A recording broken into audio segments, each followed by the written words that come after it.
형사사건에 연루되면 가장 먼저 뭘 해야 할까요?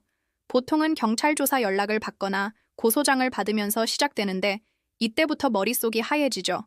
내가 뭘 잘못했나? 앞으로 어떻게 되나? 별의별 생각이 다 듭니다. 그런데 여기서 가장 중요한 건 섣불리 혼자 판단하거나 대응하지 않는 겁니다. 많은 분들이 인터넷 검색해서 나오는 몇 줄짜리 정보나 주변 사람들 말만 믿고 섣불리 행동했다가 일을 더 꼬이게 만드는 경우가 많아요.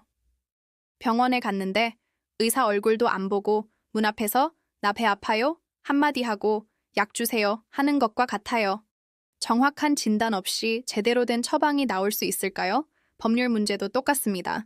어떤 상황에 처했는지, 언제 무슨 일이 있었는지, 가지고 있는 증거는 뭔지, 이런 사실관계를 하나씩 짚어보고 나서야 진짜 문제가 뭔지, 어디서부터 풀어야 할지 답이 보입니다. 예를 들어 절도 사건과 성범죄 사건은 초기 대응부터 완전히 달라요. 증거가 명확한지, 피해자와 합의는 가능한지, 혐의를 부인해야 할지 인정해야 할지 사건마다 쟁점이 천차만별이거든요. 저희는 경찰 조사 단계부터 재판까지 사건 전체를 하나의 흐름으로 보고 어디에 집중해야 할지 우선순위를 정해서 움직입니다. 성공보수 같은 건 애초에 생각하지 않고 오직 사건 해결 그 자체에만 집중하죠.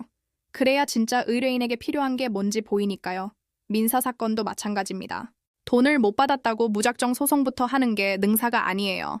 이겨도 상대방 재산이 없으면 종이 쪼가리일 뿐이거든요.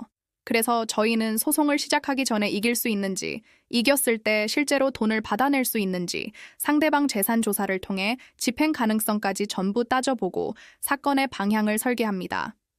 부동산 분쟁이나 전세 사기 같은 경우는 더 복잡하죠. 계약서 내용뿐만 아니라 등기부 같은 권리관계까지 꼼꼼하게 봐야 합니다. 저는 공인중개사 자격도 있어서 이런 사건을 볼 때 법률적인 문제와 부동산 실무를 함께 검토하죠. 그래야 놓치는 부분 없이 제대로 된 해결책이 나옵니다.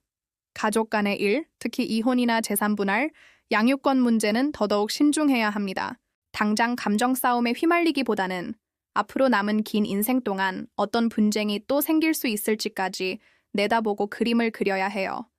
외국인 관련 사건은 더 까다롭습니다. 형사사건의 행정 절차까지 얽혀 있으니까요. 이걸 따로 떼어놓고 보면 답이 안 나와요. 저희는 이런 사건들을 하나의 흐름으로 보고 종합적으로 검토해서 해결책을 찾습니다. 제가 2009년부터 실무를 해오면서 또 2014년에 사무실을 연 이후로 지금까지 사건 처리나 비용 문제로 분쟁 한 번 없었던 이유도 이런 현실적인 접근 방식 덕분인 것 같습니다. 모든 사건을 내일 당장 진행한다는 생각으로 준비해왔거든요. 결국 어떤 법률 문제든 겉으로 드러난 몇 가지 사실만으로는 해결할 수 없습니다. 사건의 전체적인 구조를 보고 실제 결과까지 예측해서 가장 현실적인 길을 찾는 과정이 중요합니다. 이런 기준으로 형사, 민사, 가사, 부동산, 행정사건 전반을 다루는 곳이 바로 법률사무소 아신입니다. 변호사 상담이 필요하시면 이 영상 아래 설명글을 참고해주세요. 감사합니다.